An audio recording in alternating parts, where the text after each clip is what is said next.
Right now, you are sitting inside a galaxy that stretches 100,000 light-years from edge to edge. That sounds enormous until you learn what astronomers discovered in 2022. They found a galaxy so massive it would take light 16 million years to cross it. Not thousands, millions. Our entire Milky Way could fit inside this cosmic monster more than 160 times over. But here is what truly defies comprehension. This is not even the heaviest galaxy ever discovered. Another galactic titan contains 40 to 80 times more stars than every galaxy in our local neighborhood combined. Scientists are now questioning whether the universe has any limit on how large galaxies can grow. If you want to understand structures that shatter everything you thought you knew about cosmic scale, hit that like button and subscribe. Now, settle in, get yourself comfortable. Let's begin.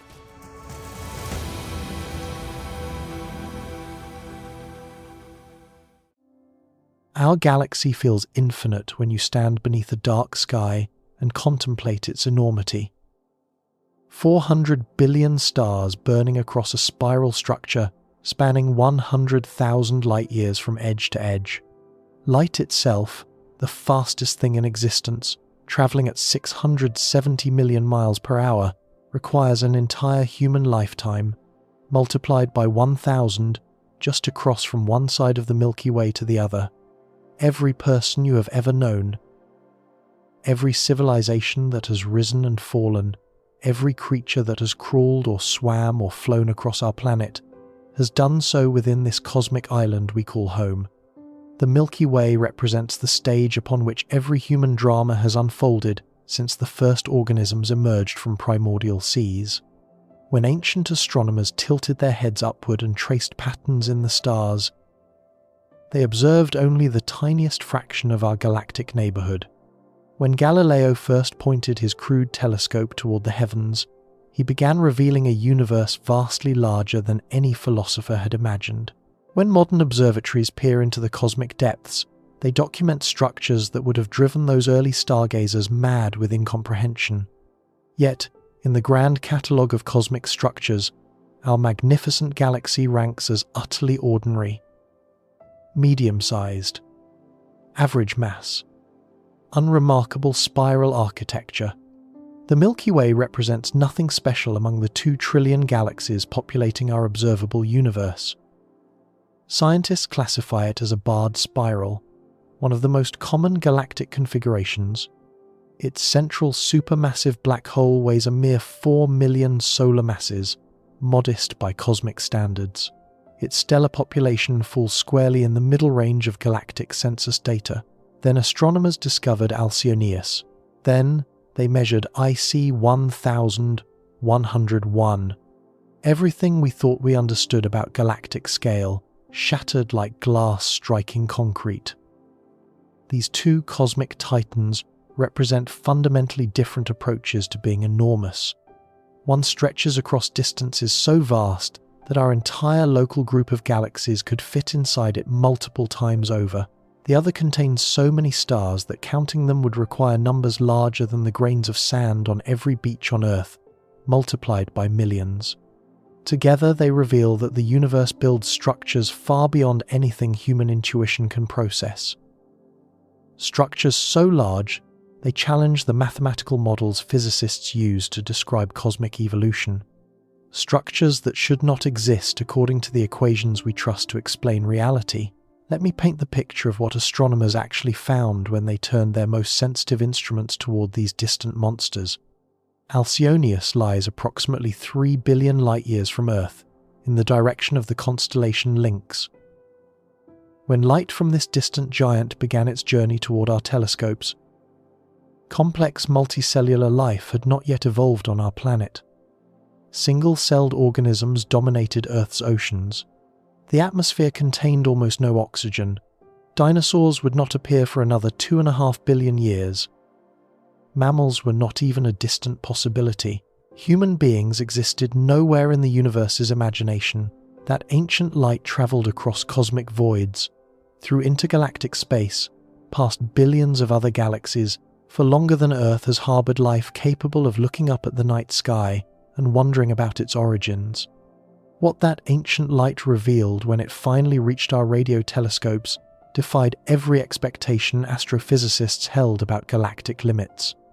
Alcyoneus extends approximately 16.3 million light-years from tip to tip. Write that number out and contemplate what it means. 16 million years of light travel time just to cross this single structure.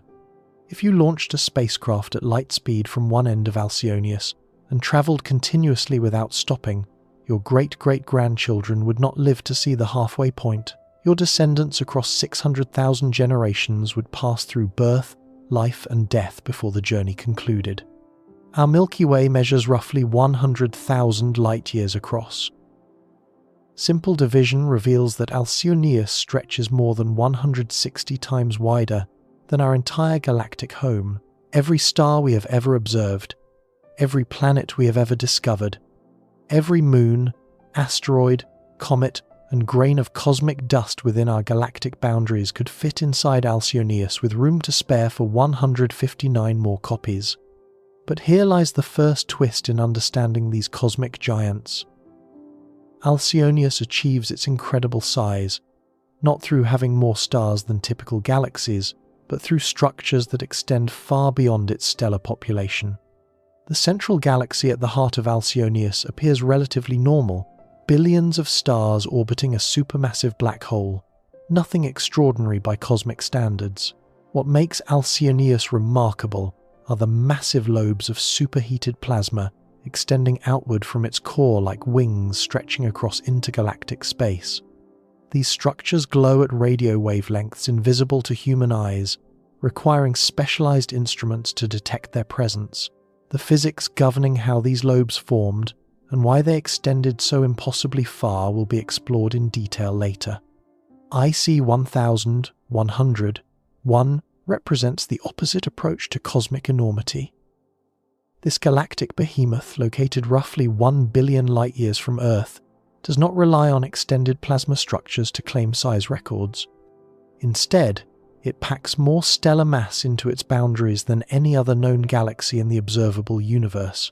Conservative estimates suggest IC 1101 contains between 60 trillion and 100 trillion stars.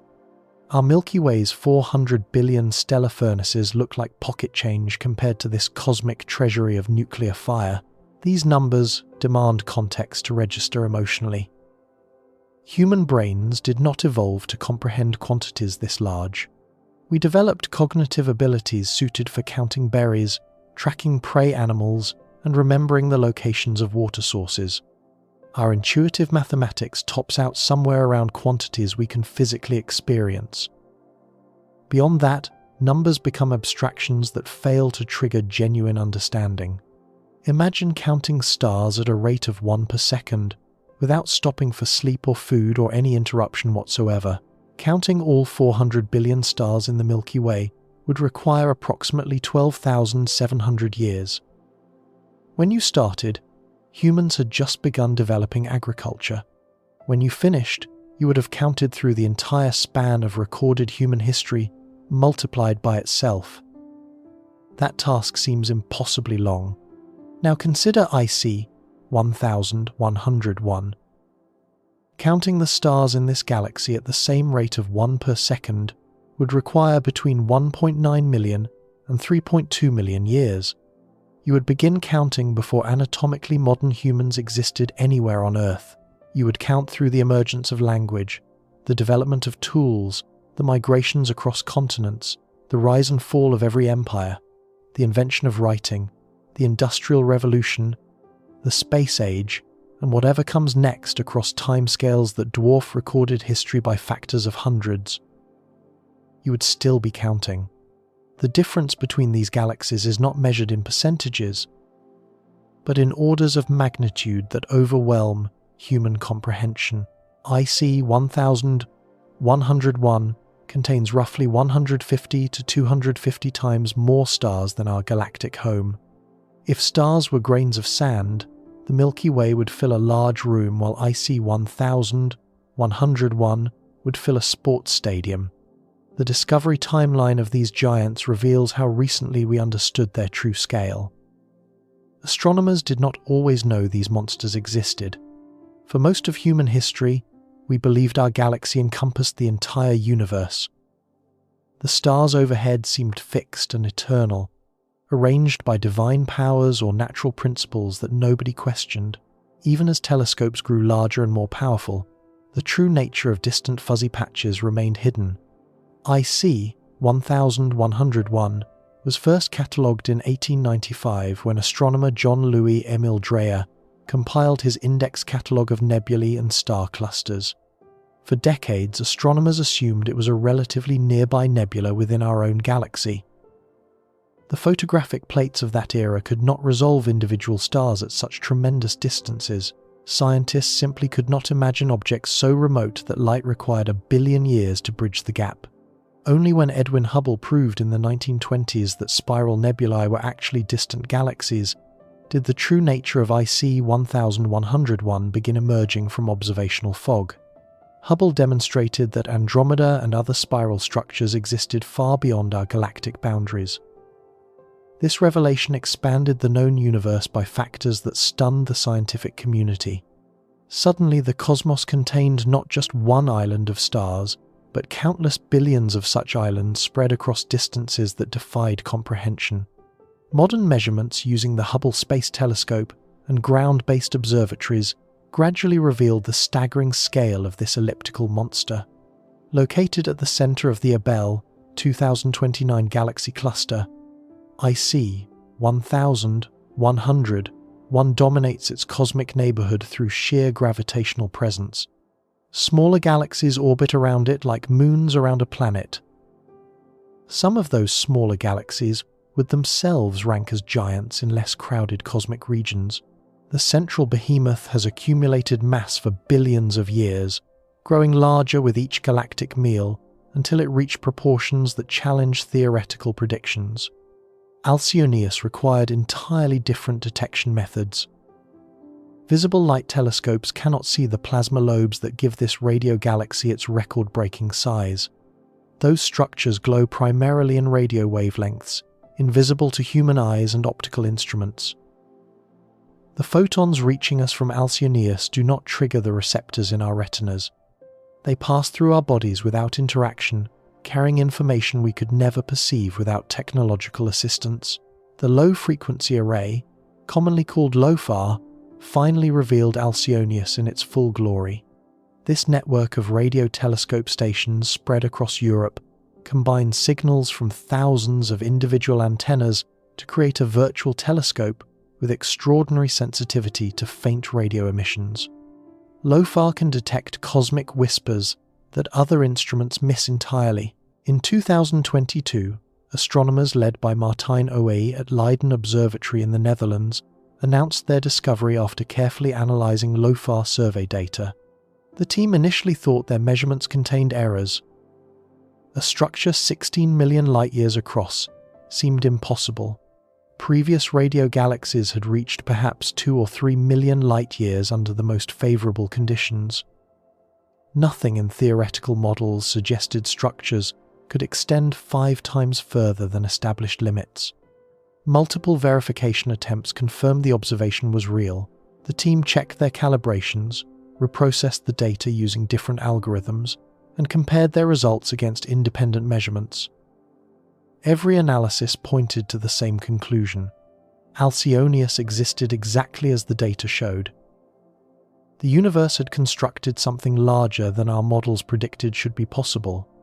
Understanding why these discoveries matter requires grasping how astronomers measure galactic size in the first place. The process is far more complicated than simply looking at a photograph and pulling out a ruler. Human intuition about boundaries fails completely at cosmic scales. Galaxies do not have sharp edges. They fade gradually into the surrounding intergalactic medium, like fog dissipating at dawn. Stars thin out at the periphery rather than stopping abruptly at some definable boundary. 1,000 stars per cubic light-year becomes 100, becomes 10, becomes 1, becomes none over distances that might span hundreds of thousands of light-years. Where exactly does the galaxy end? The question has no clean answer. Dark matter halos extend far beyond visible stellar populations, creating gravitational influences that reach millions of light-years into surrounding space. Gas clouds and dust spread across regions that defy simple boundary definitions. Hot plasma emits X-rays from enormous volumes surrounding massive galaxies. Radio emissions trace material that optical telescopes cannot detect. Scientists use multiple techniques to determine galactic dimensions, and each method produces slightly different answers. Optical measurements track visible starlight to establish the luminous extent of galaxies. These observations show where stars congregate in sufficient numbers to register on detectors. Radio observations detect hydrogen gas and other emissions, extending beyond stellar boundaries. This interstellar medium spreads further than stellar populations, revealing galactic influence zones invisible to optical instruments. X-ray telescopes reveal hot gas halos surrounding massive galaxies. These halos reach temperatures of millions of degrees, producing radiation that indicates enormous volumes of gravitationally trapped material. Gravitational effects on surrounding objects indicate total mass distribution, regardless of whether that mass emits detectable radiation. Dark matter reveals itself only through gravity, pulling on visible objects in ways that betray invisible presence. Each method produces slightly different size estimates, depending on what component of the galaxy is being measured. A galaxy might span 100,000 light-years in optical wavelengths, 200,000 light-years in radio wavelengths, and millions of light-years when including its dark matter halo. The definitions we choose determine the numbers we report. For IC 1101, astronomers measure the extent of its stellar population. The galaxy spans approximately 4 million light-years based on where detectable starlight fades to background levels. Some estimates extend this to 6 million light-years, when including the faintest outer regions where ancient stars drift in lonely isolation. Either number dwarfs typical galaxy sizes by factors that require scientific notation to express meaningfully. Consider what 4 million light-years actually represents. Light leaving one edge of IC, 1101 right now, will not reach the opposite edge for 4 million years. Human ancestors were just beginning to walk upright when photons started journeys that have not yet concluded across this single galaxy. Every major evolutionary transition in our lineage has occurred during the time light has been crossing IC 1101. For Alcyoneus, the size measurement includes the radio lobes extending from the central galaxy. The stellar component at the heart of Alcyoneus measures only about 100,000 light-years across, roughly equivalent to our Milky Way. By stellar standards, the host galaxy of Alcyoneus ranks as unremarkable. Nothing about its star, count or central black hole mass suggests exceptional nature, yet those plasma lobes have travelled outward for millions of years, inflating enormous structures that now define the object's total extent. This distinction matters profoundly for understanding what these galaxies represent. IC 1100. One achieved its size through accumulating stellar mass over billions of years of cosmic evolution. It grew large through a violent history of galactic collisions and mergers that will be examined in the next section. The light from IC 1101 comes from trillions of individual nuclear furnaces burning hydrogen into helium and heavier elements. Each of those stars has its own history, its own potential planetary system, its own story within the larger narrative of cosmic evolution. Alcyoneus achieved its size through a completely different process involving energy projection, rather than matter accumulation.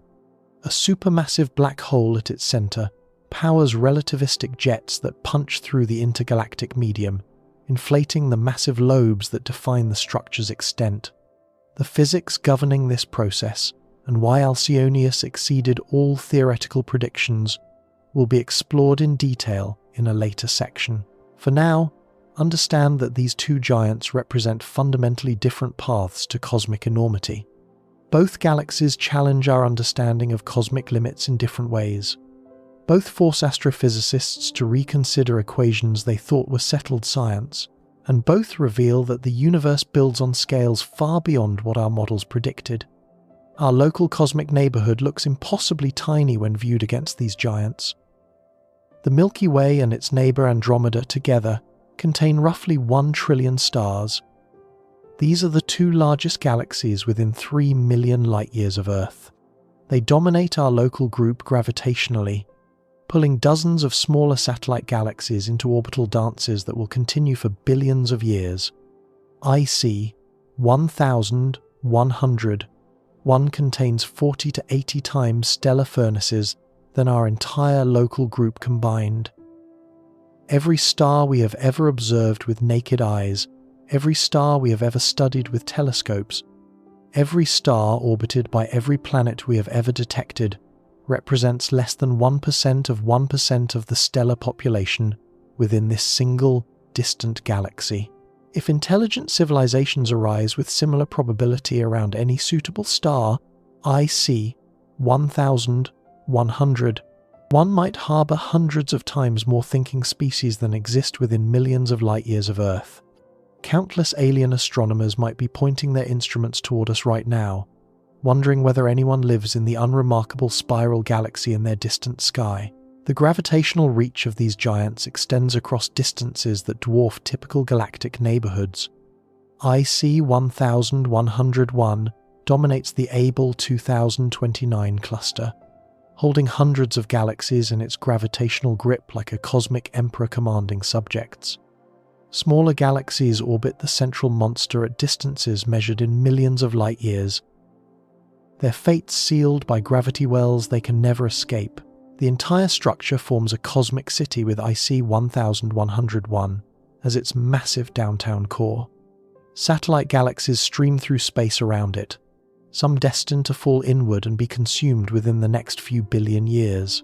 Others will orbit indefinitely, trapped but never quite digested by the central behemoth. Alcyoneus influences its surroundings through different mechanisms entirely.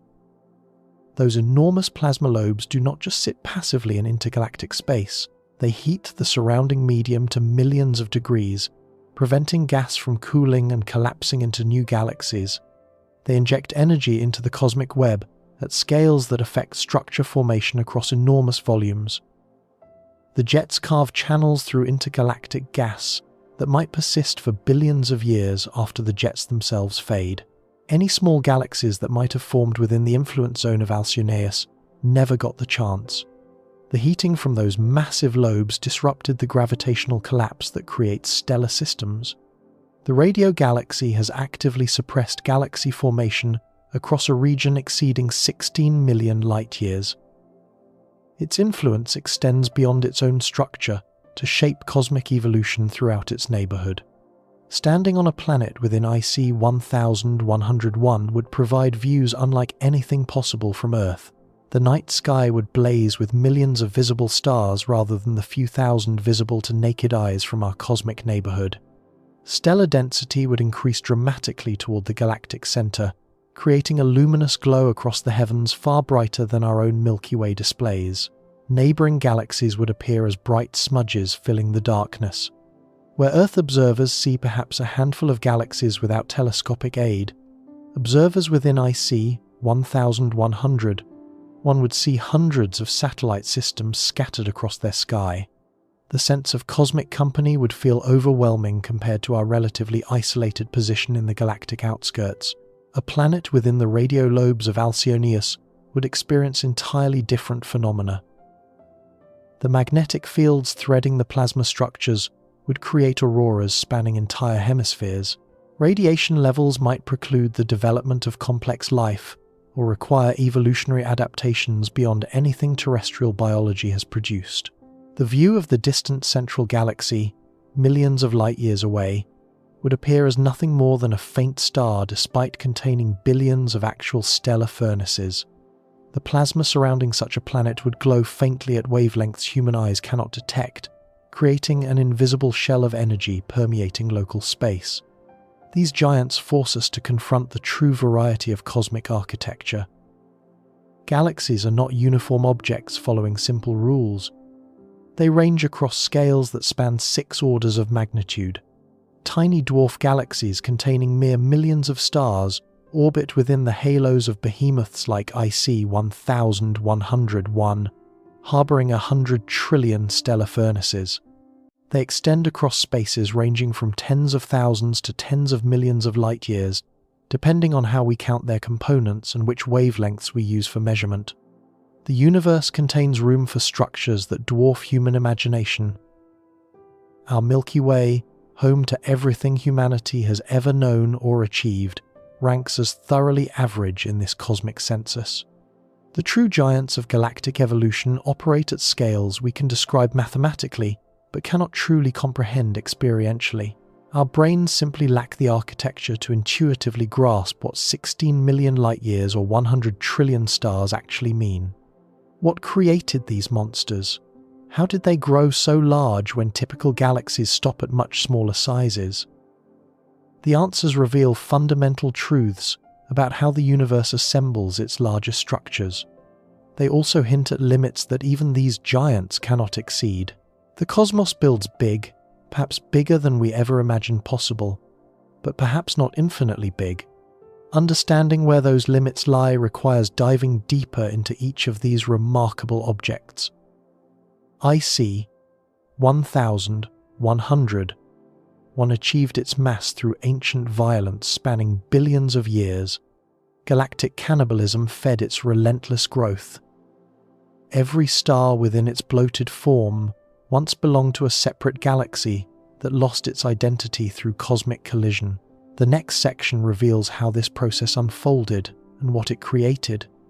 Alcyoneus achieved its extent through focused energy rather than accumulated mass. A supermassive black hole somehow produced jets that propagated further than any others we have observed. A subsequent section will explore the physics governing this process and why it pushes against theoretical boundaries in ways that challenge current understanding. These two approaches to cosmic enormity reveal different aspects of universal architecture. One shows how matter concentrates through gravity over cosmic time. The other demonstrates how energy released at singular points can influence space across distances that take light millions of years to traverse. Both mechanisms operate throughout the cosmos. Both produce results that exceed our theoretical predictions. Both demand explanation. Both shatter assumptions about cosmic limits. Both remind us that the universe operates at scales far beyond human experience. And both are real. Not theoretical predictions or mathematical extrapolations, but confirmed observations of actual structures floating through the cosmic void right now as you contemplate their existence. Light is leaving these giants at this very moment, beginning journeys toward future telescopes that will continue revealing their secrets for millions of years to come. The largest known galaxy by physical extent, the most massive known galaxy by stellar content. Two cosmic titans, representing the extremes of what the universe can build. Their stories reveal how galaxies grow, what limits that growth, and what happens when those limits are exceeded. The following sections will explore each giant in exquisite detail, revealing the physics that created them and the profound implications they hold for our understanding of cosmic architecture and our place within it. Deep within the Abell 2029 galaxy cluster lurks something that should not exist at the scale observations reveal. IC 1101 sits at the gravitational center of this cosmic congregation, like an emperor on a throne of dark matter and dying stars. Its mass exceeds theoretical predictions by margins that forced astrophysicists to reconsider their fundamental models of galactic evolution. This is not merely a large galaxy. This is not simply an impressive cosmic structure. This is what happens when the universe decides to break its own rules and build something that challenges the equations we trust to describe reality. The vital statistics of IC 1101 read like an astronomical fever dream, transcribed by someone who forgot where plausibility ends. Diameter estimates range from 4 to 6 million light-years depending on which measurement technique astronomers employ and which wavelength they use for observation. Our Milky Way spans roughly 100,000 light-years from edge to edge. IC 1101 could swallow 40 to 60 Milky Way galaxies, arranged edge to edge across its bloated elliptical form. This single structure contains more three-dimensional space than our entire local group of galaxies occupies. Contemplate what 4 million light-years actually means in terms human brains can process. Light, leaving one edge of IC, 1100, one right now, will not reach the opposite edge for 4 million years. When those photons began their journey, our ancestors had just begun experimenting with crude stone tools. Homo erectus walked African savannas. The ice ages that would shape human migration patterns had not yet begun. Every major development in hominin evolution has occurred during the time light has been crossing this single galaxy. And that crossing continues still. But physical extent tells only part of the story. What makes IC 1101 truly remarkable is what fills that enormous volume with stellar fire. Between 60 trillion and 100 trillion stars burn within its boundaries. The uncertainty in this estimate spans 40 trillion stars, a range that itself exceeds the stellar population of our entire local group by factors of 40. Even our uncertainty about IC 1101 dwarfs everything we call home. These are not young blue giants pumping out radiation at furious rates and burning through their nuclear fuel in cosmic instants. Most are ancient red dwarfs and dying stellar remnants, the accumulated debris of countless galactic collisions stretching back nearly to the beginning of cosmic time. IC 1101 represents a cosmic retirement home for stars that formed when the universe was young and have been slowly dimming ever since. The galaxy glows with an eerie golden light in telescope, images that seems almost otherworldly compared to the blue spiral arms of younger galaxies. This color reveals its nature more eloquently than any spectroscopic analysis. Blue light comes from young hot stars that burn through their fuel quickly, living fast and dying young in cosmic terms. IC 1101 contains few such stellar infants. Instead, it shines with the reddish glow of elderly stars that have burned for billions of years and will continue smouldering for billions more. The galaxy is old, impossibly old. Its major star-forming era ended when our sun had not yet condensed from its parent gas cloud. When the last significant burst of stellar birth occurred in IC 1101, the solar system did not exist. Understanding how IC 1101 reached such monstrous proportions requires tracing its history back through cosmic time to eras when the universe looked nothing like the cosmos we observe today. This story is written in violence, written in destruction, written in the deaths of thousands of smaller galaxies that fell into the growing monster and never emerged as distinct entities. Every star within IC 1101 carries in its orbital motion the memory of a galaxy that no longer exists. The formation of galaxies begins with dark matter. This invisible substance that neither emits nor absorbs light comprises roughly 85% of all matter in the universe. In the early cosmos, dark matter began clumping together under its own gravity, creating invisible scaffolding upon which normal matter would eventually accumulate. These dark matter halos formed the gravitational wells into which hydrogen and helium gas fell, heated up from the compression, and eventually cooled enough to fragment into star-forming regions. The first stars ignited in a universe that contained only hydrogen and helium. These primordial stellar furnaces burned hot and bright, living brief lives measured in mere millions of years before exploding as supernovae. Their deaths seeded the cosmos with heavier elements that would enable later generations of stars to form rocky planets and eventually support the chemistry of life. The first galaxies began their existence as relatively small collections of these early stellar generations, surrounded by vast reservoirs of gas, awaiting transformation into additional stars. These early galaxies did not exist in isolation. They populated a cosmic web of dark matter filaments that channel gravitational flows across enormous distances. Picture the universe as a three-dimensional spiderweb with strands of dark matter connecting nodes where matter concentrates. Where filaments intersect, galaxies crowd together. Gravitational interactions become inevitable. Collisions occur with regularity that would seem catastrophic to any civilizations unfortunate enough to witness them.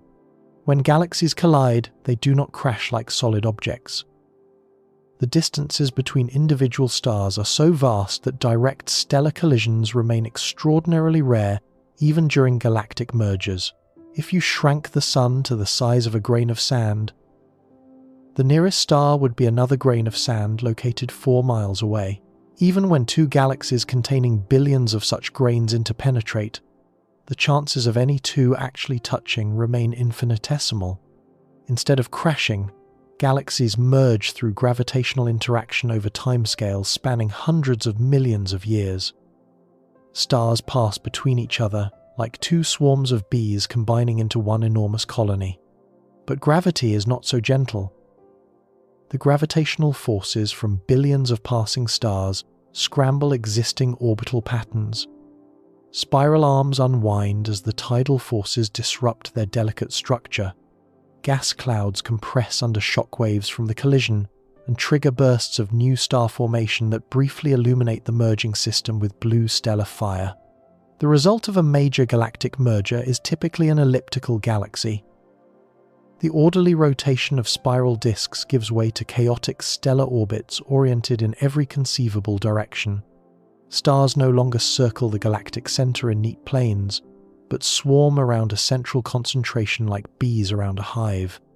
The violence of the merger erases the elegant pinwheel structure that spiral galaxies display, replacing it with a featureless blob of stars following randomized paths through three-dimensional space.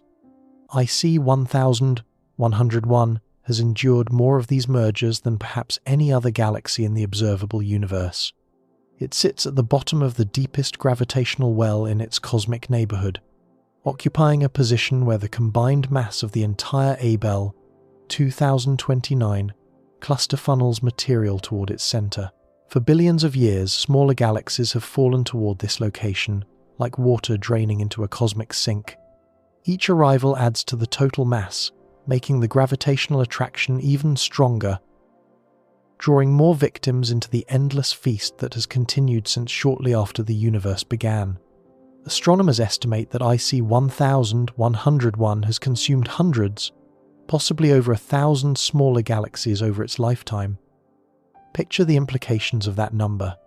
1,000 to 2,000 complete galactic systems, each containing billions or hundreds of billions of stars, each potentially harboring planetary systems and perhaps even civilizations, swallowed whole by the growing monster at the cluster center. If any intelligent species evolved in those consumed galaxies, their entire cosmic history ended when their home systems merged into IC 1101 and lost their distinct identities. Some of these victims were small dwarf systems containing mere billions of stars, cosmic appetizers that added incrementally to the central giant's mass. Others were substantial spiral galaxies comparable to our own Milky Way. Major meals that significantly increased IC 1101's stellar population. A few might have been large ellipticals themselves, already grown fat from their own histories of galactic cannibalism, only to meet something even larger and hungrier. The evidence for this violent history surrounds IC 1101 in shells and streams of stars visible to sensitive instruments. When a smaller galaxy falls into a larger one, its stars do not instantly mix with the existing stellar population like cream stirred into coffee. Instead, they trace out patterns in the merged system that persist for billions of years before fully diffusing. These stellar streams and shells preserve the memory of meals consumed long ago. Careful observations reveal remnants of ancient collisions still visible as subtle density variations in the stellar distribution of IC 1101. Arcs of stars curve through the galactic halo, marking the paths of galaxies that fell inward and were stretched into ribbons by tidal forces. These cosmic fossils record a history of violence, written across timescales that make human civilization seem like a brief flash in eternal darkness. Some of these stellar streams contain stars with chemical compositions different from the majority population of IC 1101. Stars carry chemical fingerprints that reveal their origins. Those that formed in different galaxies process different mixtures of elements through their nuclear furnaces, incorporating different ratios of metals and other heavy elements, based on the unique history of their home systems. When astronomers measure the chemical abundances in individual stars within IC 1101, they can identify which stars belong to the original core population and which were imported through mergers. This chemical archaeology has revealed that IC 1101 assembled itself from fragments with diverse origins. Some of its current stellar population formed in situ from gas that collapsed directly into the growing galaxy. Others were born in completely separate systems that later merged with the central monster. The galaxy represents a cosmic melting pot, where stars from thousands of different origins now share the same gravitational home. At the heart of IC 1101 lurks the inevitable consequence of all this galactic carnage. A supermassive black hole of truly staggering proportions sits at the gravitational center, having grown alongside the galaxy that hosts it. When galaxies merge, their central black holes do not immediately combine. Instead, they sink toward the center of the merged system through a process called dynamical friction, losing energy to surrounding stars until they eventually find each other. The final merger of two supermassive black holes releases gravitational waves that ring across the universe at the speed of light. After thousands of such mergers over billions of years, the black hole at the center of IC 1101 has grown to dimensions that challenge comprehension. Current estimates place this monster at between 40 billion and 100 billion solar masses. The uncertainty in this measurement spans 60 billion solar masses, a range that itself exceeds the mass of any black hole in our local cosmic neighborhood by enormous factors. Compare this to what we know. Our Milky Way's central black hole, called Sagittarius A star, weighs approximately 4 million solar masses. The black hole at the center of neighboring Andromeda galaxy reaches perhaps 100 million solar masses. The beast at the heart of IC 1101 exceeds our galactic center by factors of 10,000 to 25,000. It exceeds Andromeda's black hole by factors of 400 to 1,000. If this black hole replaced our Sun, its event horizon would extend beyond the orbit of Pluto and reach into the Kuiper belt. The entire solar system would fit comfortably within the region from which not even light can escape. Every planet, every moon, every asteroid and comet would exist within the point of no return. Falling forever toward a singularity they could never reach from any outside observer's perspective. The gravitational influence of such a monster extends across light years. Stars orbiting near the galactic center move at tremendous velocities, whipping around the black hole in orbits that complete in mere years or decades. These hypervelocity stars experience relativistic effects that would make time flow measurably slower compared to stars in the galactic outskirts. Further from the center, stellar motions still reveal the mass concentration through their orbital characteristics, tracing out the invisible presence through their gravitational dance. The entire inner region of IC 1101 rotates around this invisible emperor of collapsed spacetime. Millions of stars orbit within the zone where the black hole's gravity dominates all other forces.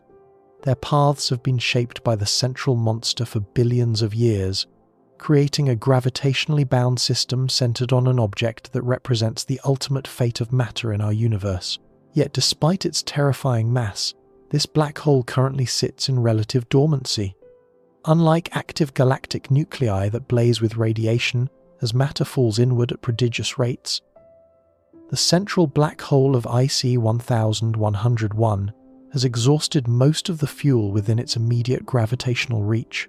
gas clouds that once fed intense accretion episodes have been consumed or heated beyond the point where they can fall inward efficiently. The infalling material that would produce brilliant accretion disk radiation simply does not exist in sufficient quantities near the event horizon. The monster sleeps, awaiting its next meal. Occasional stars wander too close and get torn apart by tidal forces, producing brief flares of radiation that remind astronomers of the sleeping giant's presence. But these stellar snacks provide only momentary nourishment compared to the feast that occurred when fresh galaxies fell into IC 1101 and delivered their gas reserves to the central engine. This dormancy explains why IC 1101 lacks the spectacular jets and radio lobes that define active galaxies like Alcyoneus. When black holes actively consume matter at high rates, magnetic fields threading the accretion disk channel some of that infalling energy into powerful outflows that extend far beyond galactic boundaries. Without fresh fuel arriving at the event horizon, these engines shut down.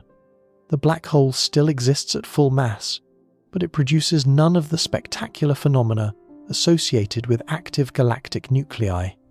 IC 1101 may have produced such structures in its distant past when major mergers delivered fresh gas to its central regions. Evidence suggests that most giant elliptical galaxies go through active phases when mergers trigger accretion episodes. The current quiet state represents the aftermath of a galaxy that has consumed its easily accessible fuel and now waits in darkness for the next arrival. The environment surrounding IC 1101 reveals the galaxy's dominance over its cosmic neighborhood in ways that extend far beyond its visible boundaries. The Abell 2029 cluster contains hundreds of galaxies bound together by mutual gravitational attraction. This galactic congregation spans tens of millions of light-years and contains enough mass to significantly bend the fabric of space-time across its entire volume.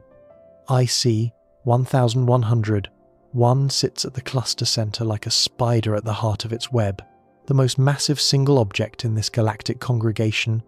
It defines the gravitational potential that governs the motion of every other cluster member. Smaller galaxies orbit around the central giant at distances measured in millions of light-years. Their paths trace out the gravitational potential created by IC 1101, combined with the dark matter pervading the cluster volume. Some of these satellite galaxies follow stable orbits that will persist for billions of years, maintaining their distance from the central monster through the balance between gravitational attraction and orbital velocity. Others spiral inward on trajectories that will eventually deliver them into the maw of IC 1101. Their fate is sealed by orbital mechanics. Within the next few billion years, they will merge with the central galaxy and lose their individual identities forever. Hot gas fills the space between cluster galaxies, heated to temperatures exceeding 50 million degrees by gravitational compression and shock waves from galactic motions. This intracluster medium glows brilliantly in X-ray wavelengths, revealing the distribution of matter throughout the cluster to instruments sensitive to high-energy radiation. The gas represents material that fell into the cluster's gravitational well, but never cooled sufficiently to form stars or join existing galaxies. IC 1101 has gravitationally captured enormous quantities of this hot gas, adding further to its total mass even as the gas remains too hot to collapse and form new stars. The gas swirls around the galaxy in patterns governed by the same gravitational forces that control stellar orbits. Some of it will eventually cool and fall inward, providing future fuel for the dormant central black hole. Most will remain suspended in the gravitational well, contributing mass without contributing light. The total mass of IC 1101, including dark matter, extends far beyond estimates based on visible starlight alone. Gravitational lensing observations reveal that the galaxy bends light from background objects in ways that require far more mass than stars and gas can provide. When astronomers observe galaxies located behind IC 1101, They see distorted images stretched into arcs and rings by the gravitational bending of space-time. Dark matter outweighs visible matter by ratios approaching 10:1 throughout IC 1101 and the surrounding cluster. This means the total gravitational mass of IC 1101 may exceed 100 trillion solar masses, with only 10% of that mass residing in the stars and gas we can actually detect. The galaxy is embedded in an enormous dark matter halo that extends millions of light years beyond the visible stellar population.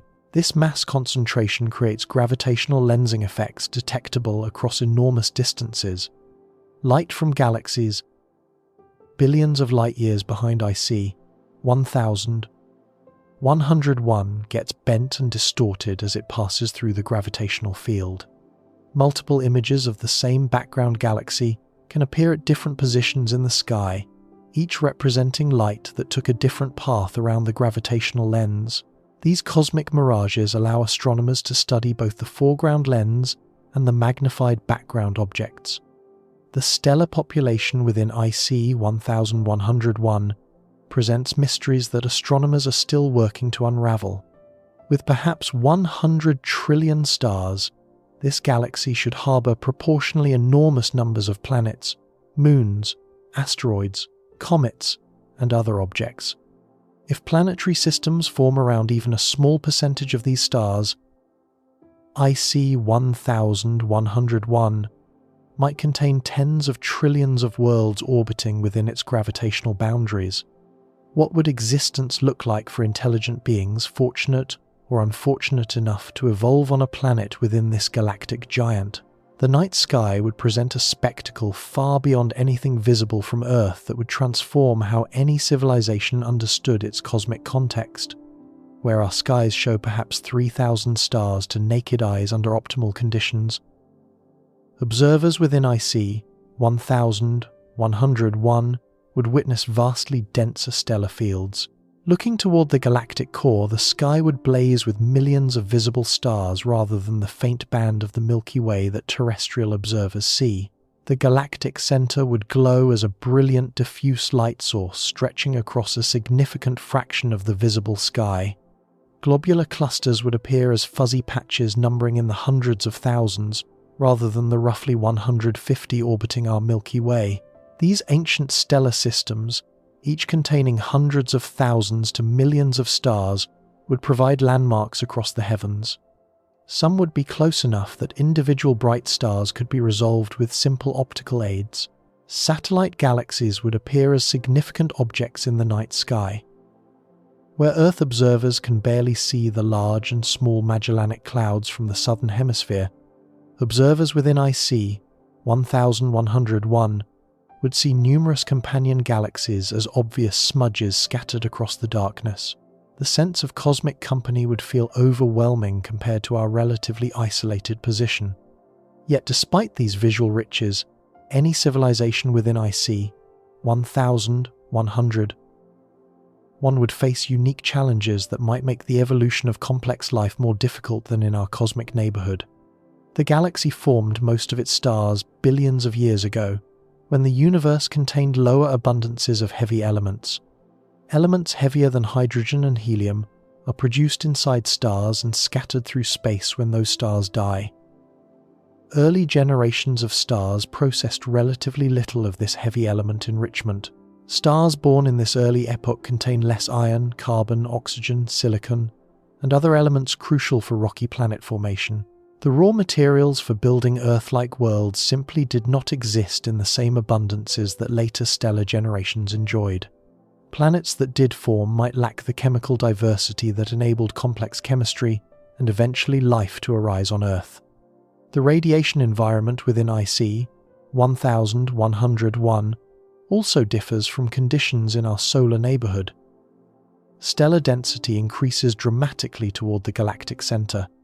In these crowded inner regions, gravitational perturbations from passing stars could destabilize planetary orbits over geological timescales. A planet that maintained a stable orbit for billions of years in our sparse galactic neighborhood might get ejected from its star system or sent plunging into its parent star within a much shorter timeframe in the dense core of IC 1101.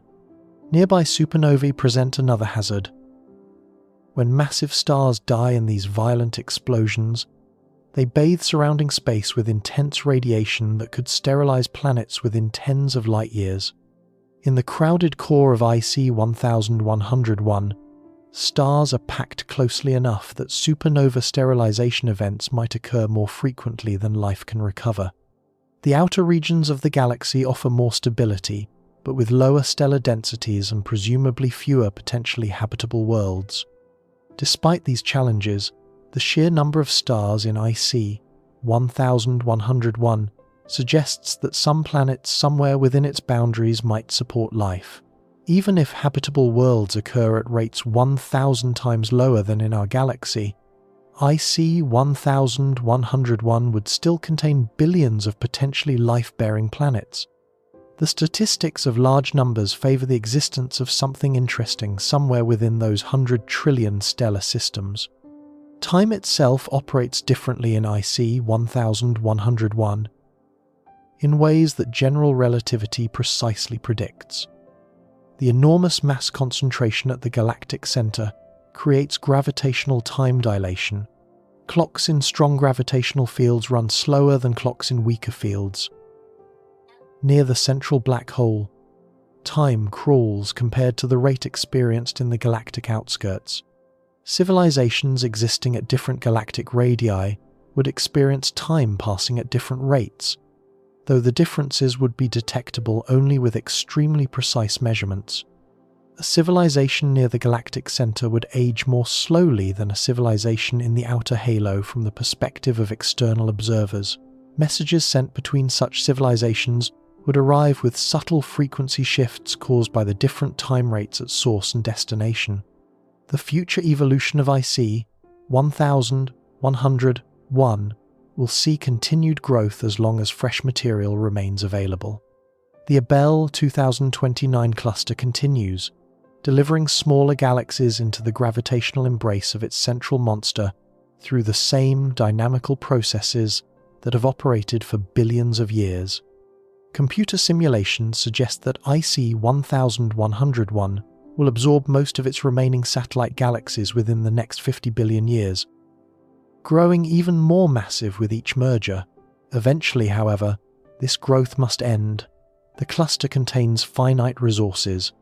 Once IC 1101 has consumed all available satellites, no new material will arrive to sustain further expansion. The gravitational funnel that has fed the central monster will run dry.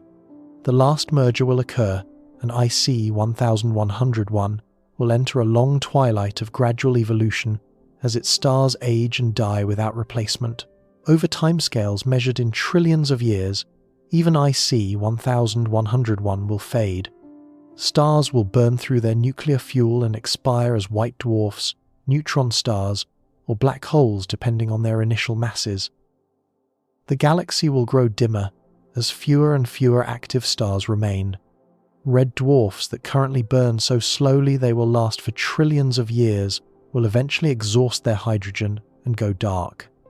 Eventually, only stellar remnants will remain. White dwarfs will cool toward absolute zero. Neutron stars will spin down and go quiet. Black holes will orbit silently through the darkness. The galaxy will become invisible except for occasional gravitational interactions that might be detected by hypothetical far-future observers with technology beyond our imagination. Yet the central supermassive black hole will persist far longer than any star. While stars measure their lifetimes in millions or billions of years, black holes endure for timescales that make stellar lifetimes seem instantaneous. Hawking radiation causes black holes to slowly evaporate by emitting particles at their event horizons, but this process operates so slowly that only cosmological timescales matter. The black hole at the heart of IC 1101 will require something like 10 to the 100th power years to evaporate completely. This number exceeds the current age of the universe by so many orders of magnitude that comparison becomes meaningless. If you wrote out this number in standard notation, the zeros would fill more pages than all the books ever written by humanity. The black hole will endure through eras of cosmic evolution that no current physics can meaningfully describe. IC 1101 represents the universe's most successful experiment in galactic assembly. Through gravitational accumulation, through billions of years of merger after merger, it has gathered more stellar mass than any other known structure. Its existence proves that the cosmos can build objects far larger than theoretical models originally predicted. The limits of galactic growth through this mechanism, if they exist at all, have not yet been clearly identified. But IC 1101 achieves its enormity through brute force accumulation. Every star within its boundaries originated in a smaller galaxy that lost its identity through cosmic collision. This represents one path to cosmic gigantism: the path of the predator, the path of the consumer, the path that grows large by making others small. The next section reveals an entirely different approach to cosmic enormity. A galaxy that claims the title of largest known structure of galactic origin, not through accumulated stellar mass, but through structures that extend across distances our minds cannot truly process. Alcyoneus operates by completely different rules, achieving extent through energy projection rather than matter collection. Those rules reveal aspects of cosmic physics that IC 1101, for all its mass and magnificence, cannot teach us. The universe has more than one way to build giants, and understanding both approaches reveals the true range of what cosmic architecture can achieve.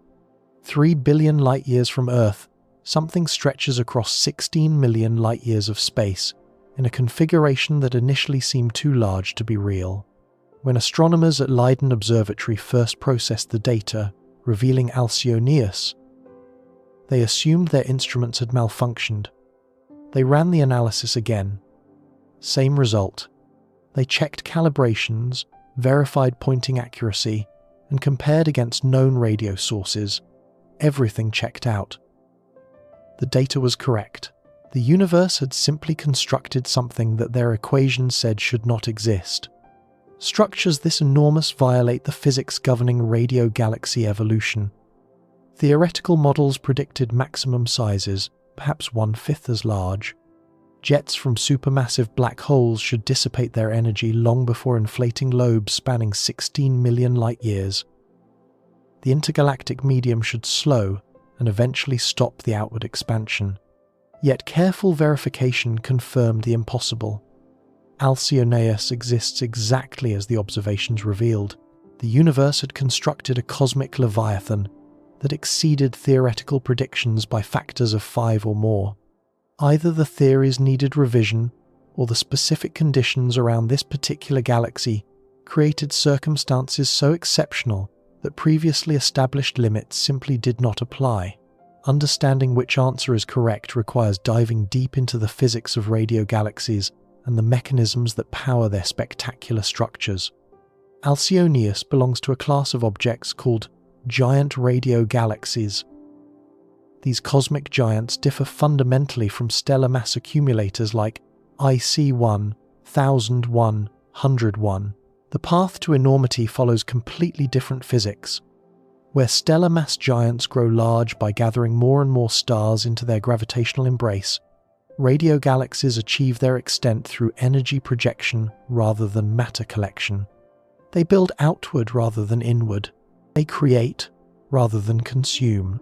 Understanding this difference requires exploring how radio galaxies form in the first place, and why most of them stop growing long before reaching anything close to the dimensions Alcyoneus displays.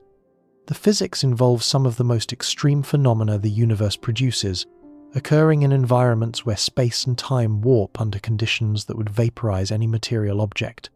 Every galaxy harbors a supermassive black hole at its gravitational center. This appears to be a universal feature of galactic architecture.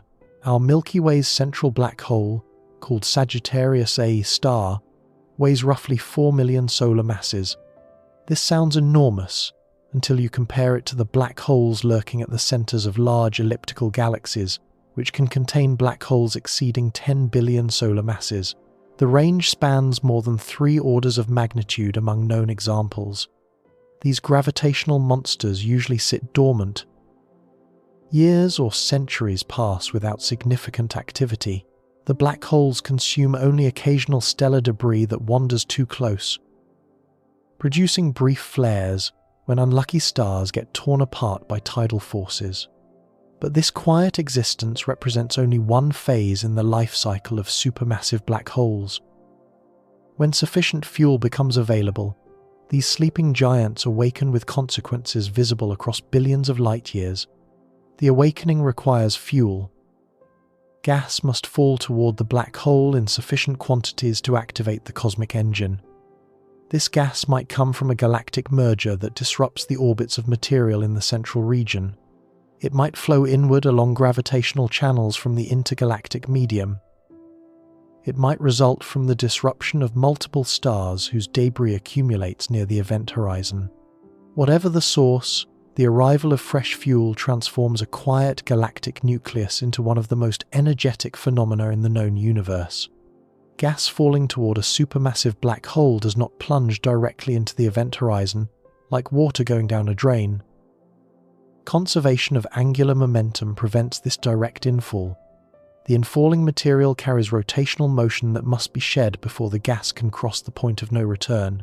This requirement forces incoming material into a swirling accretion disk surrounding the black hole. A flattened structure of superheated plasma, spiraling ever inward. This accretion disk heats to temperatures exceeding millions of degrees through friction and compression. Material in the inner disk moves at velocities approaching the speed of light, experiencing relativistic effects that warp time and space. The gravitational potential energy of infalling matter converts to radiation with efficiencies far exceeding nuclear fusion. While fusion converts less than 1% of mass to energy, accretion onto black holes can convert more than 10%. Active galactic nuclei, powered by this accretion process, rank among the most energetic, sustained phenomena in the universe. Quasars at cosmic distances outshine their entire host galaxies by factors of hundreds. A single point of light smaller than our solar system produces more radiation than 400 billion stars combined. Seyfert galaxies blaze with emission lines, revealing violent processes occurring within light days of their central black holes. Blazars point their relativistic jets directly toward Earth, allowing observers to peer down the barrel of cosmic particle accelerators that would make terrestrial physics experiments look like children's toys.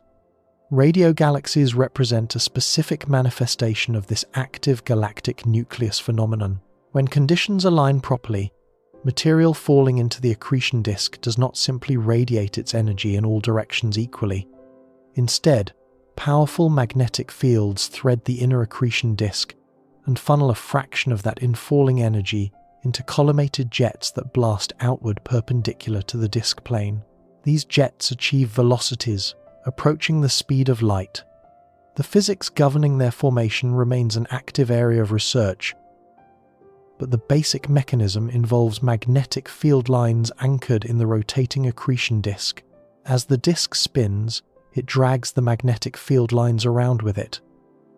Material falling inward along these field lines gets accelerated outward along the rotation axis, focused into twin beams of particles and radiation. The relativistic jets carry enormous energy away from the galactic center. Particles within the jets include electrons and positrons accelerated to tremendous velocities by magnetic field interactions.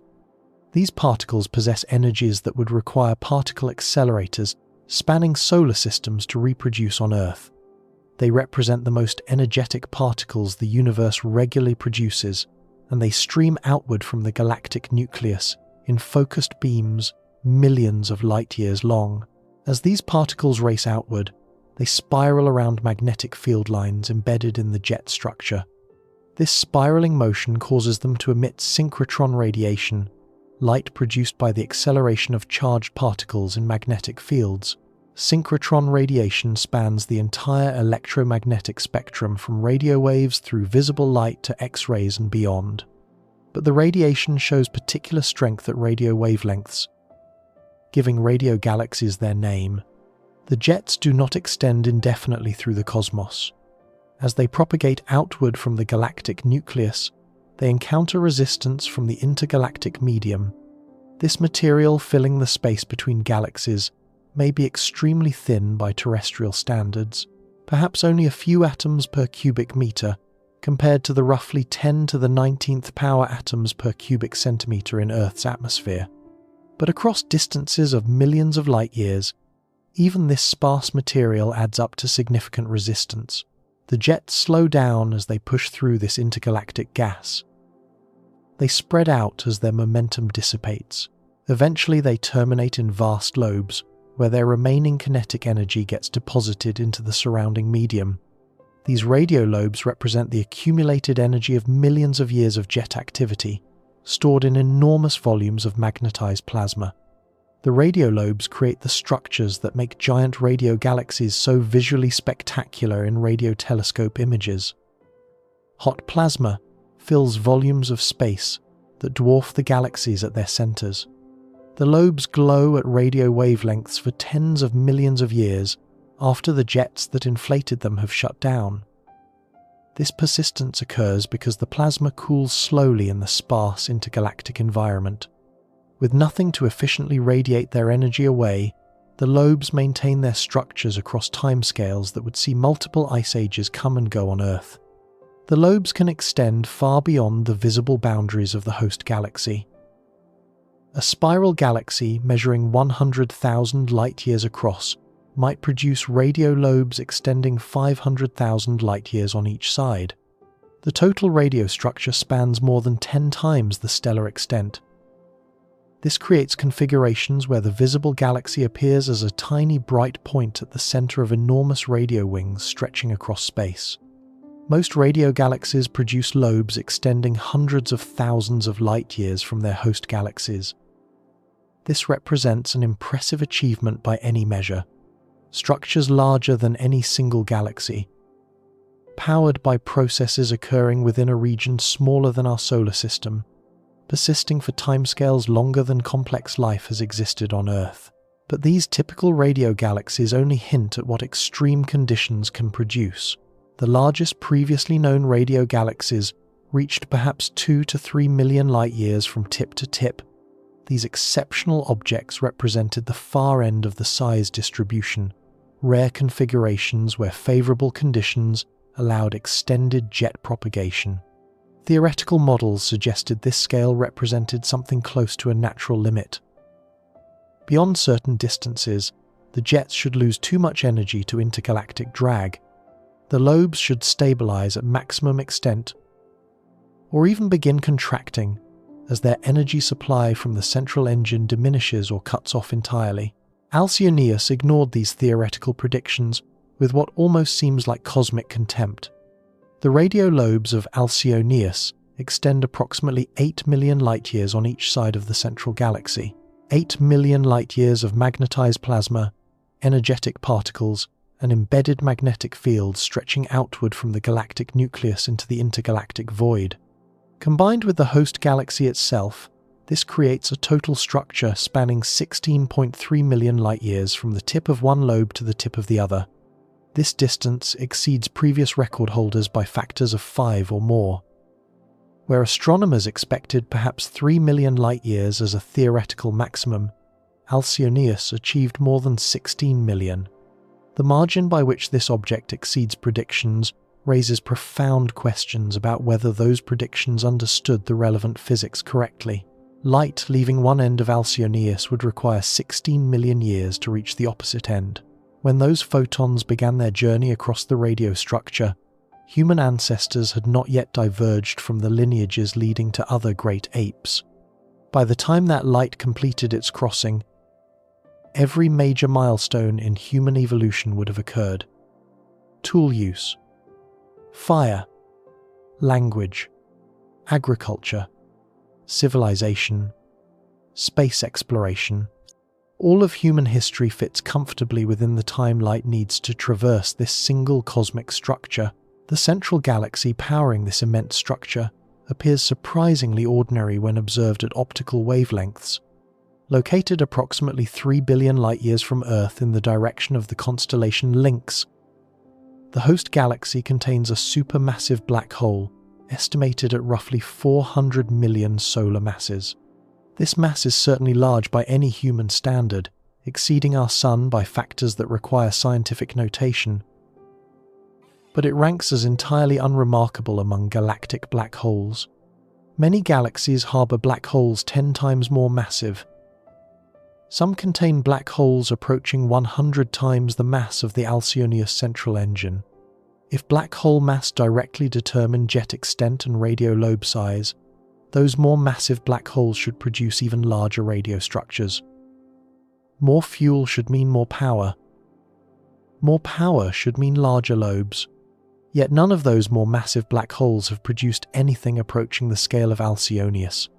The stellar component of the Alcyoneus host galaxy measures roughly 100,000 light-years across, comparable to our own Milky Way. This represents a perfectly typical size for a spiral galaxy. Nothing about this central galaxy announces exceptional nature. It appears as one spiral among the billions populating the observable universe, distinguished only by the activity occurring near its core and invisible at optical wavelengths. The mystery of how such an ordinary-looking galaxy produced the largest known radio structure deepens with every observation astronomers make. The usual factors that would explain exceptional radio galaxy size do not apply. Black hole mass is average. Host galaxy size is typical. The obvious candidates for exceptional behavior fail to show exceptional properties. Several factors might contribute to explaining how Alcyoneus achieved its impossible extent. The most compelling involves the environment surrounding the host galaxy, rather than properties of the galaxy itself. Radio jets propagate more easily through thin intergalactic medium than through dense gas. Resistance scales with density. Less stuff in the way means further travel before the jets dissipate their energy. The region surrounding Alcyoneus appears unusually empty compared to typical cosmic environments. The galaxy resides in a relatively sparse filament of the large-scale cosmic web structure, where most galaxies cluster together with numerous neighbours within a few million light-years. Alcyoneus occupies something closer to a cosmic backwater. Galaxy counts within several million light-years of the host fall significantly below cosmic averages. Fewer neighbouring galaxies means less intergalactic gas distributed through the local environment. Less gas means less resistance to jet propagation. With minimal drag, the same jet power can inflate larger lobes than would be possible in denser regions. The jets punch further into the intergalactic void before losing their momentum. Astronomers confirmed this environmental factor through careful analysis of the cosmic web structure surrounding Alcyoneus. Large-scale surveys of galaxy distributions reveal the three-dimensional arrangement of matter across billions of light-years. These surveys show that Alcyoneus sits in an underdense region, a relative void in the cosmic web where matter concentrations fall below average expectations. This underdensity provides exactly the conditions that should favour extended radio lobe development. The jets face reduced opposition. The lobes encounter less confining pressure. Expansion proceeds more easily than in typical galactic neighbourhoods. Environmental factors clearly contribute to the exceptional size, yet environmental factors alone may not fully explain the extreme dimensions of Alcyoneus. Even in the sparsest known regions of the cosmic web, theoretical models did not predict structures approaching 16 million light-years. The models accounted for environmental variation. They included low-density scenarios in their calculations. None of those calculations produced sizes exceeding perhaps 3 or 4 million light-years. Either our understanding of jet physics requires revision or additional factors beyond environment contribute to this galaxy's exceptional nature. The models might be missing important physics, or Alcyoneus might represent an even more extreme combination of favourable factors than has been considered. The age of the radioactivity provides another possible contribution to the puzzle. radio lobes can persist for tens of millions of years after the jets that created them shut down. The hot plasma cools slowly in the sparse intergalactic environment. Without efficient radiation mechanisms, the lobes maintain their structure and extent across timescales that would see mountain ranges rise and erode on Earth. If the jets powering Alcyoneus have been active for exceptionally long periods, the lobes would have more time to expand to their current extent. Continuous energy injection over longer durations could pump more total energy into the lobes, allowing them to push further into the surrounding medium than shorter-lived jets could achieve. Current estimates suggest the radioactivity in Alcyoneus has persisted for roughly 100 million years. This duration exceeds typical active phases for radio galaxies, which often last only tens of millions of years. But it does not represent an extreme outlier among known objects. Some radio galaxies maintain activity for several hundred million years. If duration alone explained the exceptional size of Alcyoneus, we should observe numerous comparably sized structures among other long-lived radio sources. We do not. The magnetic field structure within the lobes offers additional clues that astronomers continue investigating. Strong magnetic fields help confine the plasma and maintain lobe integrity over vast distances. Fields that remain well-ordered prevent the plasma from dissipating into the surrounding medium. Tangled or weak fields would allow the lobes to disperse before reaching such extreme dimensions. Observations suggest that Alcyoneus possesses remarkably well-ordered magnetic fields throughout its extended structure. These fields thread through the lobes in configurations that appear unusually coherent for such enormous volumes. The magnetic architecture might provide additional support against disruption, as the lobes expanded through the intergalactic medium, maintaining structural integrity where weaker or more chaotic fields would have allowed dispersal. Another factor involves the geometry of the original jets themselves. Some radio galaxies produce tightly collimated jets that punch deep into the intergalactic medium before spreading out into lobes. Others produce broader outflows that dissipate their energy more quickly and closer to the host galaxy. The opening angle of the jets determines how far they can penetrate before losing their directed momentum. The geometry of the Alcyoneus jets may have favoured deep penetration and gradual lobe inflation rather than rapid energy dissipation near the galaxy. Tightly focused jets would maintain their coherence further from the nucleus, depositing their energy at greater distances. This would produce more extended lobes even with the same total energy input as broader jets that dissipate closer to home. The discovery of Alcyoneus has prompted astronomers around the world to re-examine their theoretical models of radio galaxy evolution. Pre-existing predictions suggested that environmental drag should limit radio lobe extent to perhaps 3 million light-years, even under optimal conditions.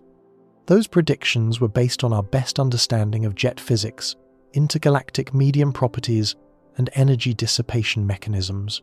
Alcyoneus exceeds this theoretical limit by more than a factor of 5. This is not a marginal discrepancy that might be explained by measurement uncertainties or minor model refinements. This represents a fundamental failure of predictions to match observations. Either the conditions in this particular cosmic neighborhood are even more optimal than the models considered possible, or the models themselves require fundamental revision to capture physics they currently miss. Some theorists propose that jet power varies over time in ways that existing models do not adequately capture. Most models assume relatively steady jet output over the active phase of a radio galaxy. The black hole consumes matter at a consistent rate, producing jets of consistent power, but real accretion processes might be far more variable. The black hole at the heart of Alcyoneus may have experienced episodes of enhanced activity separated by quieter intervals. Each active phase would push the lobes further outward as fresh energy arrived. The quiet intervals would allow the surrounding medium to settle, reducing resistance to the next expansion phase. The cumulative effect of multiple activity cycles could produce more extended structures than continuous single-phase models predict. This intermittent activity model finds some observational support in the detailed structure of the Alcyoneus lobes themselves. Rather than showing smooth brightness profiles expected from steady jet inflation, the lobes display complex internal structures. Brighter and dimmer regions alternate in patterns that might indicate multiple injection episodes. These features could record a history of variable jet activity spanning tens of millions of years, written in the distribution of plasma and magnetic fields. The implications of Alcyoneus extend beyond understanding a single exceptional object. If radio galaxies can grow this large under favorable conditions, the universe may contain other comparably sized structures, awaiting discovery in regions not yet surveyed with sufficient sensitivity. Current radio surveys cover limited sky areas, with the depth needed to detect faint extended emission at distances of billions of light-years. The LOFAR instrument that discovered Alcyoneus represents just the beginning of a new era in low-frequency radio astronomy. This array of thousands of small antennas spread across Europe combines signals to create a virtual telescope with unprecedented sensitivity to faint radio emissions. LOFAR sees structures that previous instruments missed entirely, yet even LOFAR has surveyed only portions of the sky accessible from European latitudes. Future facilities, including the square-kilometre array, will provide dramatically improved sensitivity and resolution across both northern and southern skies. When completed, this instrument will represent the most powerful radio telescope ever constructed, capable of detecting radio sources far fainter than current limits. These instruments may discover radio structures even larger than Alcyoneus, lurking in distant regions of the universe. Alternatively, they may confirm that Alcyoneus represents something close to the ultimate limit of radio galaxy extent. The energy contained within the Alcyoneus lobes defies comprehension when converted to familiar units. The jets of injected electromagnetic energy, equivalent to billions of supernovae into the intergalactic medium over their active lifetime. If you gathered all the energy released by all the stars in our galaxy over 1 million years, it would not equal the energy now stored in the Alcyoneus radio lobes. This energy does not simply sit passively in space waiting to dissipate. The hot plasma heat surrounding intergalactic gas, preventing it from cooling and collapsing to form new galaxies. Radio galaxies like Alcyoneus do not merely exist as impressive structures to be observed and catalogued. They participate in cosmic evolution, affecting the fates of matter across volumes that would contain thousands of Milky Way-sized galaxies. This feedback effect has profound implications for understanding galaxy evolution throughout the universe. Active galactic nuclei regulate star formation in their host galaxies and surrounding regions by heating gas that would otherwise condense into new stars. Without this regulation, computer simulations suggest that massive galaxies would produce far more stars than observations actually show. The jets from radio galaxies act as cosmic thermostats, maintaining the energy balance of intergalactic gas at temperatures too hot for efficient gravitational collapse. Alcyoneus provides an extreme example of this feedback process, operating across unprecedented scales. The energy deposited by its jets has affected conditions across a volume of space thousands of times larger than our own galaxy. Any small galaxies that might have formed within this influence zone never got the chance. The heating from the radio lobes prevented the gravitational collapse that creates stellar systems. The gravitational fate of matter within millions of light-years has been permanently altered by processes originating at the event horizon of a single black hole smaller than our solar system. Cause and effect have propagated across 16 million light-years, connecting quantum-scale physics near the event horizon to cosmic-scale structure formation in the surrounding void. Standing within the radio lobes of Alcyoneus would present physical conditions unlike anywhere in our local cosmic neighborhood. The plasma filling these structures maintains temperatures corresponding to millions of degrees. Particles zip through the lobe volume with energies that would destroy any material object they struck directly. Yet the density is so extraordinarily low that this apparent heat would not cook a spacecraft passing through. The particles are so sparse that significant energy transfer would require far longer exposure times than any transit would involve. You could pass through the radio lobe and experience less heating than standing in summer sunshine, despite the nominal temperatures registering in the millions of degrees. Individual high-energy particles would pose radiation hazards to any biological organisms or sensitive electronics. Cosmic ray bombardment would intensify significantly within the lobe environment, but the energy transfer from such sparse plasma would occur too slowly to threaten wholesale material destruction. The lobes are deadly on biological timescales, but essentially harmless on spacecraft transit timescales. The magnetic fields threading the lobes would create electromagnetic environments unlike anything experienced in our solar system. Charged particles spiraling along field lines produce the synchrotron radiation that radio telescopes detect from Earth. These same fields would affect any technology designed to operate within them, potentially interfering with communications or navigation systems while enabling novel detection methods. Any civilizations existing within the host galaxy of Alcyoneus would observe their cosmic neighborhood dominated by structures of their own galaxy's creation. Looking outward along the jet axis would reveal the lobes stretching across millions of light years, visible at radio wavelengths as extensions of their galactic home. This perspective would provide views of cosmic architecture unavailable from any other vantage point in the known universe. Alcyoneus will not maintain its current extent forever. The structure is temporary on cosmic timescales, a brief flare of activity that will eventually fade back into the darkness from which it emerged. Without continuous energy injection from the central jets, the lobes will gradually lose their coherent structure. The plasma will cool. The magnetic fields will decay. The distinctive radio emission will fade below detection limits. Cosmic expansion itself will stretch the lobes to even larger apparent sizes, while simultaneously diluting their energy content. As the universe grows, the material within the lobes will spread thinner across larger volumes. Over tens of millions of years, the plasma will cool sufficiently to mix indistinguishably with the surrounding intergalactic medium. Eventually, Alcyoneus will become just another galaxy, its temporary distinction as the largest known structure erased by cosmic evolution. Future astronomers looking toward that region of space will find no evidence that radio lobes ever extended 16 million light-years from this unremarkable spiral galaxy.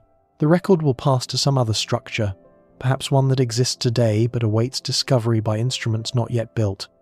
For now, Alcyoneus stands as testament to the universe's ability to construct structures beyond theoretical expectation. The physics governing black hole jets and radio lobe evolution appeared well understood before this discovery. Textbooks explained the mechanisms. Models predicted the outcomes. Observations matched expectations within reasonable bounds. Then Alcyoneus revealed gaps in that understanding that astronomers are still working to fill. Each cosmic giant discovered teaches us something new about the limits of cosmic architecture. IC 1100. One showed that stellar mass accumulation can exceed predictions through favorable environmental circumstances at galaxy cluster centers. Alcyoneus demonstrates that energy projection can achieve extents previously thought impossible through combinations of factors we are still identifying. Together, these two giants bracket the range of mechanisms through which the universe constructs its largest galactic structures. One represents the maximum of what can be built by gathering matter together over cosmic time. The other represents the maximum of what can be built by projecting energy outward over much shorter intervals. Both approaches produce results that exceeded theoretical predictions. Both force revision of models that seemed well established. The question that naturally follows is whether these represent true limits or merely current records awaiting future discoveries. The next section explores what these giants reveal about fundamental constraints on cosmic structure sizes.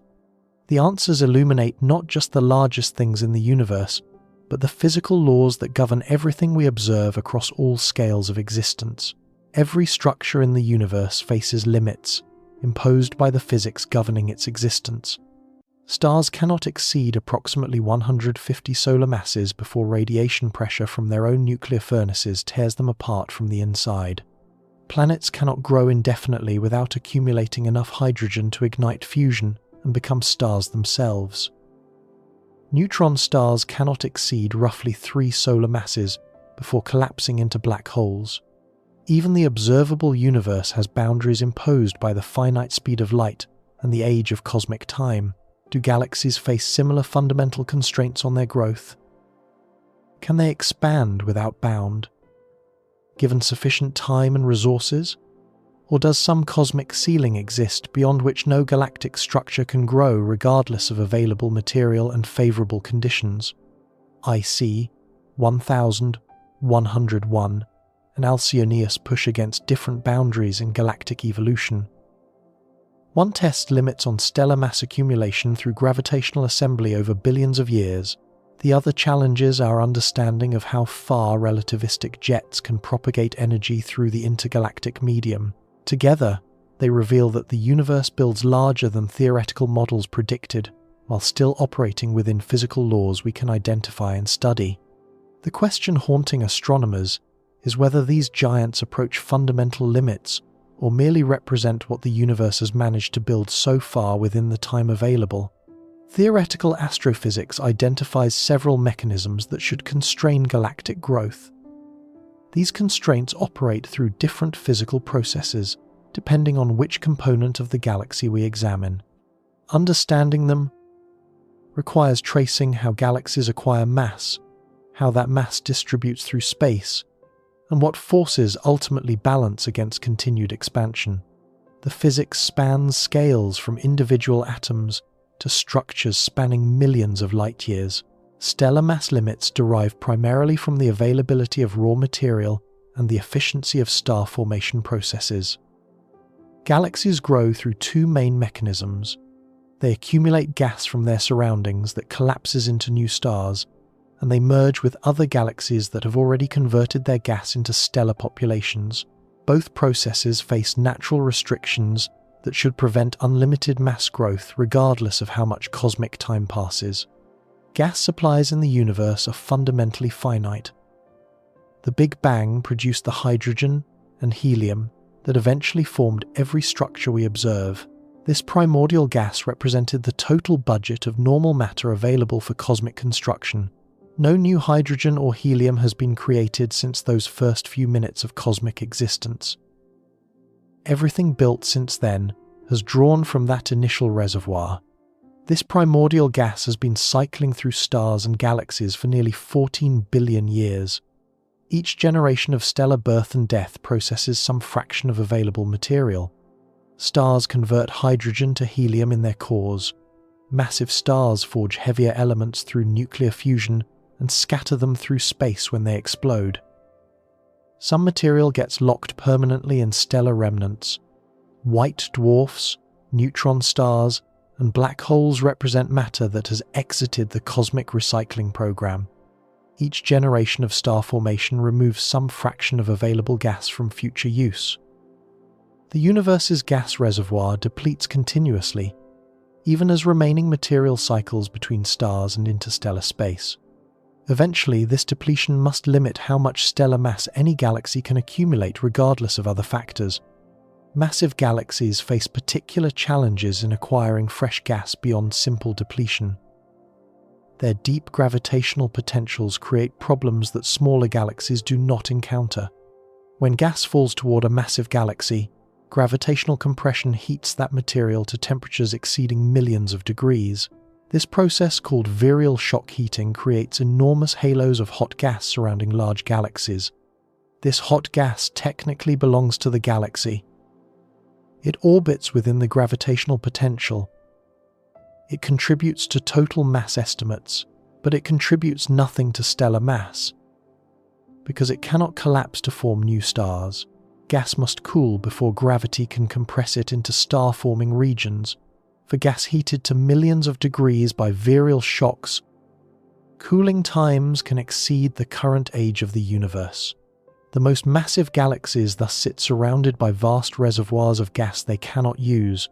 The material is present but inaccessible. Their own gravitational strength prevents them from converting available gas into additional stars. This creates a natural ceiling on stellar mass accumulation that becomes more severe as galaxies grow larger. Active galactic nuclei, provide additional feedback against gas accretion that further limits growth. When supermassive black holes at galactic centers consume matter, they do not simply swallow that material quietly. The accretion process releases enormous energy that heats surrounding gas and drives powerful outflows reaching far beyond galactic boundaries. These outflows expel material from galactic neighborhoods that might otherwise have contributed to stellar mass growth. Jets and winds from active nuclei can clear gas from regions spanning millions of light years. The energy released by a single supermassive black hole can affect conditions throughout its host galaxy cluster. The most massive galaxies tend to harbor the most massive black holes. This creates negative feedback loops that naturally limit further mass accumulation. Bigger galaxies have bigger black holes. Bigger black holes produce more powerful outflows when they accrete.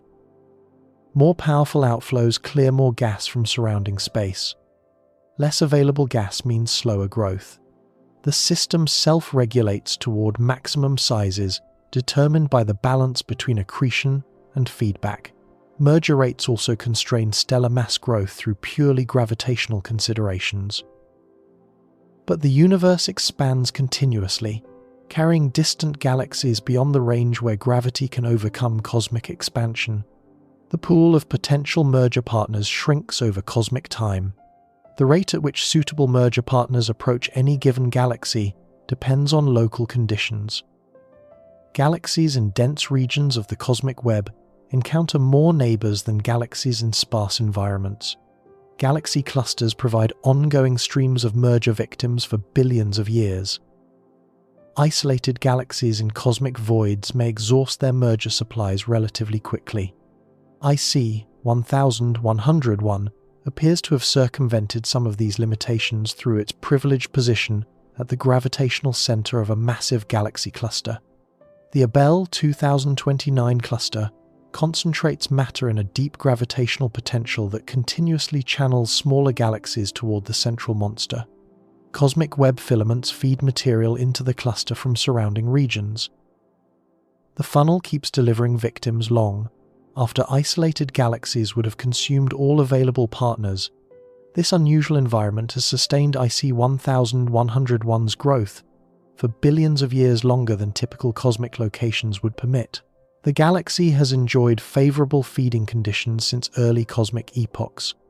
While other massive galaxies exhausted their local supplies, IC 1101 kept receiving fresh material through the cluster's gravitational plumbing. Yet even IC 1101 faces eventual growth limits. The cluster contains finite resources despite its size. Hundreds of galaxies orbit within its gravitational boundaries, but that number is not infinite. Once the central galaxy has consumed all available merger partners, no mechanism exists to continue feeding its expansion. The cosmic web delivers new material slowly, insufficient to sustain rapid growth indefinitely. The galaxy will eventually enter a maintenance phase, its mass will stabilize. Gradual processes will actually cause slow mass loss over cosmic time, as stars die and material escapes through various mechanisms. The growth era will end, replaced by an era of gradual decline, spanning timescales that dwarf the current age of the universe. Computer simulations modeling galaxy formation and evolution suggest that galaxies like IC 1101 should approach maximum masses around 100 trillion solar masses. This limit arises from the combined effects of virial heating, feedback processes, and finite merger supplies. The physics simply does not permit unlimited accumulation regardless of environmental. IC 1101 may already approach this theoretical ceiling. Alternatively, its exceptional environment might allow growth somewhat beyond typical predictions. The uncertainty in both observations and simulations leaves room for either interpretation. What seems clear is that some limit exists, even if its precise value remains debated. Radio lobe extent faces entirely different constraints that operate through different physical mechanisms. This energy ultimately derives from gravitational potential, released as matter falls toward event horizons. The total energy available depends on black hole mass, accretion rate, and the efficiency with which accretion power gets channeled into jet production. Even unlimited energy supply would not permit unlimited lobe extent. The intergalactic medium resists jet propagation through ram pressure. As jets push through surrounding gas, each interaction transfers energy from the jet material to the ambient medium. The jets slow down. They spread out. They lose the focused momentum that allows penetration to great distances. Eventually, jets lose enough energy that they can no longer push outward against intergalactic resistance. The lobes expand until they reach pressure equilibrium with surrounding gas, and then stabilize at maximum extent. Further expansion would require additional energy input that cannot overcome the resistance encountered at the current boundary. The density of the intergalactic medium thus determines maximum possible lobe extent for any given jet power. Sparse environments like cosmic voids permit larger lobes than dense environments near galaxy clusters. A jet that would extend 1 million light-years in a typical environment might reach 3 million light-years in an underdense region. This environmental dependence explains much of the observed variation in radio galaxy sizes. This framework provides context for understanding why Alcyoneus achieved its exceptional extent. The galaxy resides in an unusually sparse region of the cosmic web. Intergalactic medium densities fall below average for the surrounding volume. The jets encountered less resistance than typical radio galaxy jets face. The same energy input that would produce modest lobes elsewhere inflated record-breaking structures in this favorable environment. But Alcyoneus exceeded theoretical predictions, even accounting for measured environmental conditions. Models incorporating the observed intergalactic medium density still predicted maximum extents, perhaps 1/3 of what observations revealed. Either the environment around this particular galaxy is even sparser than current measurements indicate, or jet physics operates differently than models have assumed. Current research explores both possibilities without reaching definitive conclusions. Deeper observations might reveal that the intergalactic medium around Alcyoneus is even thinner than current data suggest. Alternatively, jet propagation physics might include effects that current models miss. Perhaps magnetic field configurations allow more efficient energy transport than assumed. Perhaps intermittent jet activity accumulates effects over longer timescales than steady-state models capture. The discovery of structures exceeding theoretical limits has occurred repeatedly throughout astronomical history. Each generation of astronomers has proposed limits that subsequent observations have exceeded. Early stellar models predicted maximum masses around 20 solar masses based on the physics understood at the time. Observations later revealed stars exceeding 100 solar masses, requiring model revisions to explain. Early galaxy models predicted maximum masses far below what IC 1101 displays. Those predictions relied on simplified physics and limited environmental data. Better observations and more sophisticated simulations have progressively raised estimates of possible galaxy sizes. The pattern suggests caution about declaring any current prediction as a fundamental limit. The universe may contain galaxies larger than IC 1101 or radio structures more extended than Alcyoneus awaiting discovery in regions not yet surveyed with adequate sensitivity. Each new generation of astronomical instruments reveals objects that previous technologies could not detect. The largest structures we currently know represent the largest we have found, not necessarily the largest that exist. Dark matter introduces additional complexity to questions about galactic limits. Visible matter, comprising stars and gas, represents only about 15% of total galactic mass. Dark matter contributes the dominant gravitational influence that determines how galaxies form, interact, and evolve. Any fundamental limit on galaxy size must account for dark matter physics that we do not yet fully understand. Dark matter halos extend far beyond the visible boundaries of galaxies. Our Milky Way's dark matter halo may span 1 million light-years or more, vastly exceeding its stellar disk of 100,000 light-years. The dark matter component is 10 times more extensive than the stars we can observe. For galaxies like IC 1101, dark matter halos likely extend tens of millions of light-years, enveloping numerous satellite galaxies within gravitational influence. Whether these extended halos should be counted as part of the galaxy depends on definitions that remain somewhat arbitrary. If we define galaxy size by stellar extent, IC 1101 spans 4 to 6 million light-years. If we include the dark matter halo, the galaxy might span 50 million light-years or more. The choice affects how we describe cosmic limits. The physical extent of dark matter halos faces its own constraints. Halos cannot extend beyond distances where gravitational binding yields to cosmic expansion. At some radius, the outward pull of expanding space exceeds the inward pull of galactic gravity. It participates instead in the general expansion of the universe, drifting away over cosmic time. This boundary, called the virial radius, marks the edge of gravitationally bound structures. For the largest galaxies, this radius can exceed 10 million light-years. Material within this radius orbits the galactic center. Material beyond it escapes into expanding space. The virial radius represents a hard limit on how far gravitational structures can extend. Alcyoneus presents an interesting case regarding this boundary. Its radiolobes extend approximately 16 million light-years from tip to tip. This distance exceeds what the central galaxy's dark matter halo should gravitationally control.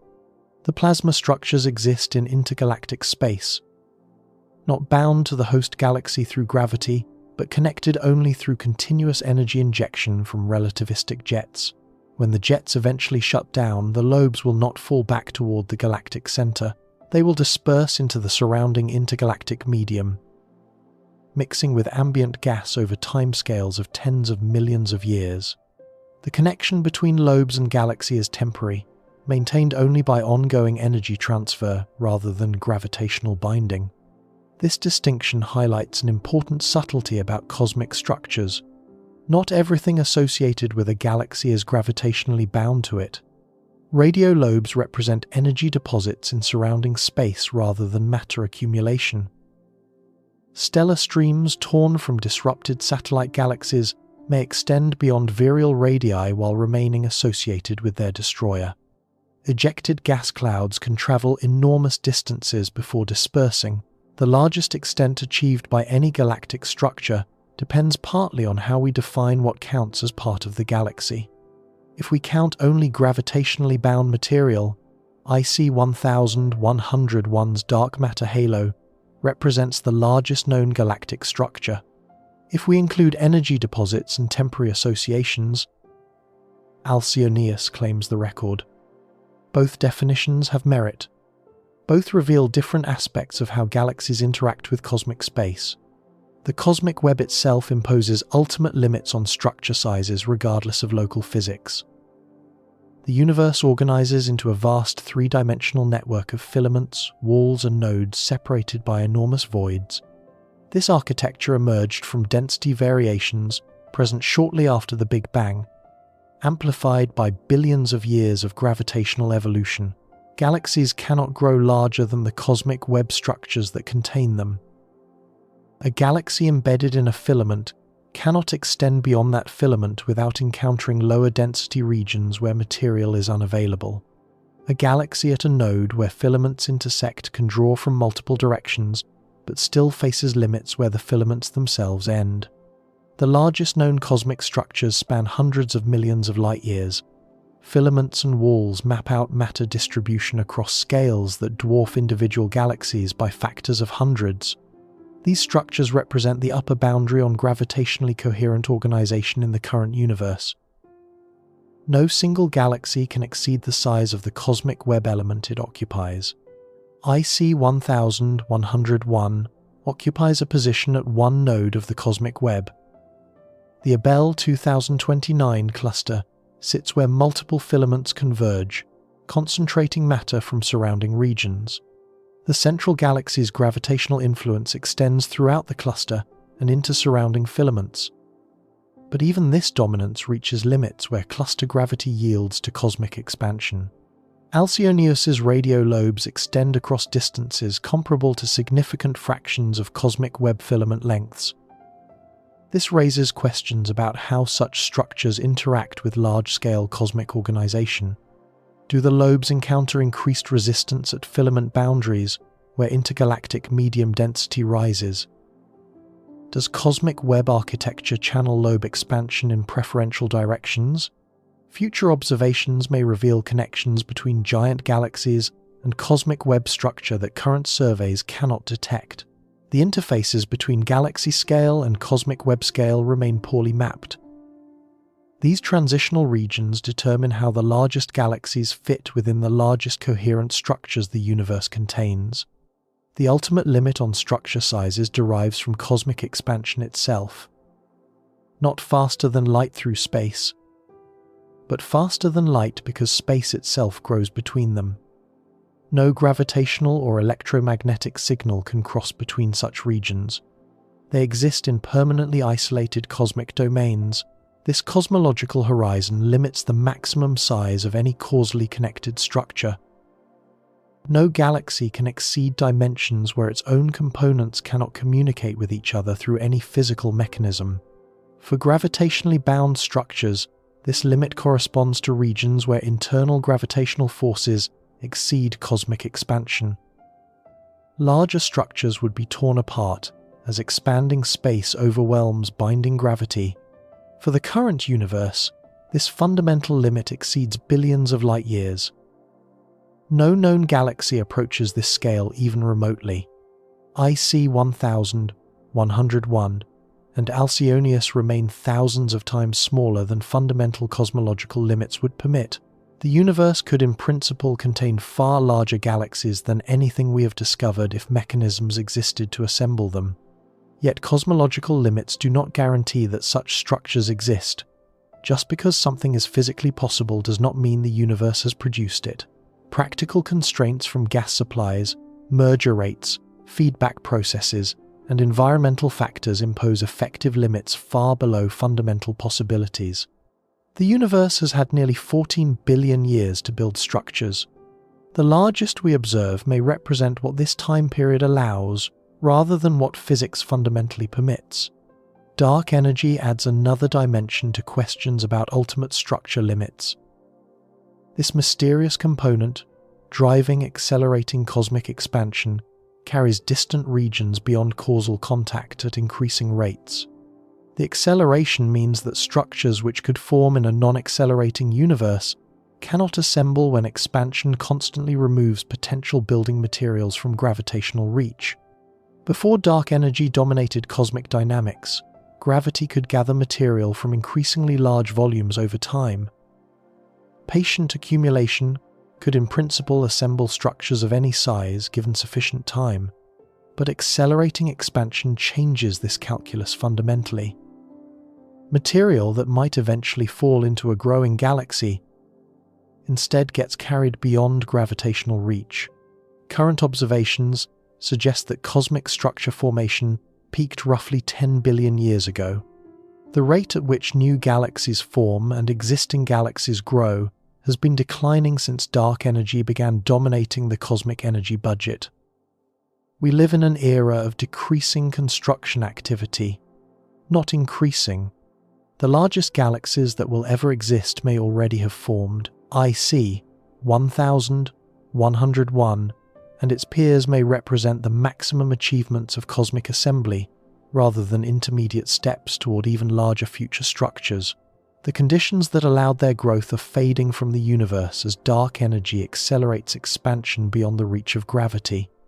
This temporal aspect adds unexpected significance to our discovery of cosmic giants. We observe them at a unique moment in cosmic history that will never repeat. Earlier observers would not have seen structures this large because insufficient time had passed for gravitational assembly to reach current scales. The universe was still building toward maximum structure. Later observers may not see them either. Billions of years from now, accelerating expansion will have carried most galaxies beyond observational horizons. The cosmic giants we study today will become invisible, lost beyond boundaries that shrink continuously as expansion accelerates. Future astronomers may inhabit a nearly empty cosmos, unaware that magnificent structures once filled observable space.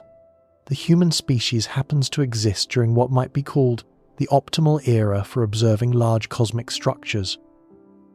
Our telescopes can detect galaxies across billions of light years.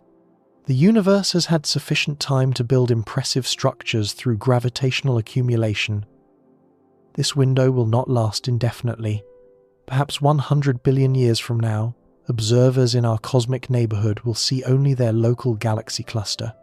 Everything else will have receded beyond the speed of light boundary. The cosmic microwave background radiation will have stretched to undetectable wavelengths. Evidence for the Big Bang itself will have faded from accessibility. Future astronomers in that era will lack the data to reconstruct cosmic history. They will see a universe containing only their local galaxies surrounded by absolute darkness. The magnificent structures we document today will exist only in whatever records survive from our current epoch. If those records fail to persist, knowledge of IC 1101 and Alcyoneus will vanish with them. The discovery of cosmic giants thus carries significance beyond astronomical interest. These objects document the current state of cosmic architecture during a privileged observational window. They show what the universe can build given sufficient time and favorable conditions. They challenge theoretical predictions while confirming that physical law governs even the most extreme structures. Our Milky Way galaxy ranks as thoroughly ordinary against these cosmic benchmarks.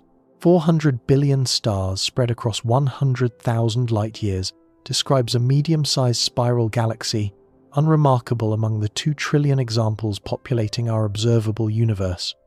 The largest structures we have discovered exceed our galactic home by factors of 40 to 160 in various dimensions. If you placed our entire galaxy next to IC 1101, it would appear as a minor satellite, one small companion among hundreds orbiting the central giant.